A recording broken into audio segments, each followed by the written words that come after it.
People keep asking the same question in different ways, but it all boils down to one thing. How does a woman who has everything, money, fame, influence, and options, end up in a situation that looks this messy?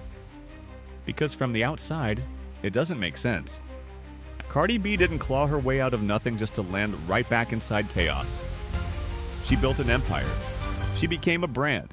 She turned her personality into power.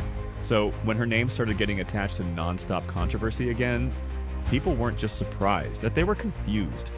And lately that confusion has turned into frustration. Not because people hate Cardi, but because people feel like they're watching her slowly shrink herself. It started quietly. A few rumors here, a few whispers there. Then suddenly, Stefon Diggs' name kept popping up in headlines. And not for football. Multiple women allegedly pregnant within a short period of time. One woman reportedly taking him to court over child support. Another allegedly asking for birth expenses, legal fees, and full custody. And the timelines were uncomfortable. Because some of those pregnancies allegedly happened right before or right after his relationship with Cardi went public. That's when things stopped feeling random and started feeling patterned. Fans began doing what the internet always does. Pulling dates, comparing posts, digging through old screenshots, trying to piece together how many lives were overlapping at the same time. And once people realized how tight those timelines were, the tone online shifted. It went from "that's unfortunate" to "why is she still there?" Not in a hateful way, in a genuinely concerned way. Because Cardi isn't trapped, she isn't dependent, she isn't broke, she isn't powerless. She's one of the most successful women in music, which makes the situation harder to understand. People expect struggle from someone with no options. But Cardi has options, plenty of them. So when she stays in something that looks unstable, it forces people to ask uncomfortable questions. Not just about Stefon, but about Cardi herself. Then the situation got heavier. Reports started circulating about Stefon's former private chef being connected to legal trouble involving him. Allegations about mistreatment, claims that made people side-eye even harder. Nothing confirmed in a courtroom yet, but enough smoke to make people uneasy. Enough smoke to make fans wonder what kind of environment Cardi is really in, and what kind of environment their child might grow up around. That's when Mariah Rose stepped into the conversation. Jalen Rose's daughter, someone who grew up around athletes, around fame, around money, around industry behavior. Not a random troll, not a gossip blogger. Someone who's seen how these worlds move, and she didn't hold back. She said she's always baffled when she sees rich, successful women attach themselves to men they find embarrassing. Not struggling men. Not men who are down on their luck. Embarrassing men. Men whose actions make you cringe. Men whose reputations follow them everywhere. Then she pointed straight at Cardi's situation. You already won. You already made it. You already built the life people dream about. So why sign up for someone else's mess? That one word hit harder than any insult. Embarrassing. Because it wasn't about money. It wasn't about looks. It was about character. And once she said it out loud, a lot of people realized they'd been thinking the same thing. They just hadn't said it publicly. From there, the conversation shifted again. Fans started looking at Cardi's dating history as a whole. Men with cheating scandals, men with loyalty issues, men with chaotic personal lives, men who become storms instead of shelters.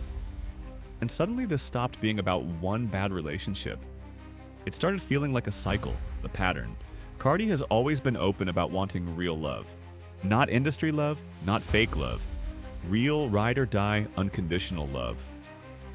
Someone who chooses her. Someone who stands beside her. Someone who protects her when things get ugly. That desire makes sense. But desire alone doesn't guarantee healthy choices. Sometimes people confuse intensity for love. Sometimes chaos feels familiar. Sometimes stability feels boring. And when you grow up in survival mode, peace can feel uncomfortable. So when Cardi finally spoke about the backlash, her tone said a lot. She didn't sound arrogant, she didn't sound defensive, she sounded tired. She told people she'd been dragged online for days straight. She said she can't go back in time. She said she already has a baby. She said life doesn't come with an undo button, and that line revealed everything. Because it wasn't a flex, it was acceptance. Like someone acknowledging that the choices are already locked in. She joked about it. She laughed. But underneath the humor was exhaustion. The kind of exhaustion that comes from carrying emotional weight while pretending everything is fine. She made it clear her priority is her child, protecting her peace, moving forward, not performing a breakup for strangers on the internet. And that part is understandable, but here's the uncomfortable truth. Protecting your peace doesn't mean ignoring patterns. Being strong doesn't mean tolerating dysfunction. Having a baby with someone doesn't magically turn them into a good partner. It just permanently connects your lives. Meanwhile, Stefan has taken a completely different approach. He doesn't address rumors. He doesn't explain. He doesn't defend. He posts about football, training, career milestones, occasional family moments. On the surface, that looks calm, mature, unbothered. But in this context, it feels cold. Because when your name keeps getting attached to serious allegations, silence doesn't feel peaceful. It feels like avoidance. Especially when your partner is getting dragged publicly while you stay quiet. That contrast is loud. Cardi absorbs the heat. Stefan moves like nothing's happening. Then another rumor exploded. Claims that Stefan allegedly caused a scene during the birth of their child. Again, nothing confirmed. But the story spread fast. A woman named Selena Pyle went on a podcast and claimed Offset told her what happened. She alleged Stefan was only at the hospital briefly. Allegedly got upset over paperwork related to the birth certificate. Allegedly didn't handle the moment well. Once that clip started circulating, the internet lost it. Because childbirth is supposed to be sacred, intimate, a bonding moment. So the idea that chaos might have existed in that room shattered whatever fairy tale was left. People started asking a darker question. If he couldn't fully show up for that moment, when does he show up? Again, speculation. No receipts, no confirmations. But speculation sticks when it matches existing behavior, and that's the real issue. None of these rumors exist in isolation. They stack, they echo, they build a narrative. And narratives shape public perception. At the core of this whole situation isn't just celebrity mess, it's identity. Cardi has two versions of herself: the fearless boss who doesn't need anyone, and the woman who desperately wants to be chosen. Those two versions are constantly at war. And when the second one wins, she tolerates things the first one would never advise. That internal conflict is painfully human. Which is why so many people are invested. They don't just want Cardi to be successful, they want her to be safe. They want her to be loved properly. They want her to experience peace. Not survival, not endurance, not damage control. Peace. So where does this go from here?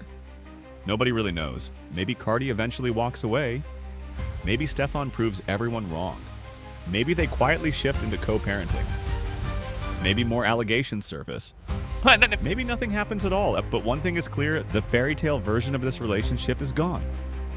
What's left is a complicated reality filled with unanswered questions. And the biggest one still hangs in the air. Is Cardi staying because she truly believes in him? Or because she's afraid of starting over? That answer will shape everything that comes next. And if history tells us anything, this story isn't finished. Not even close.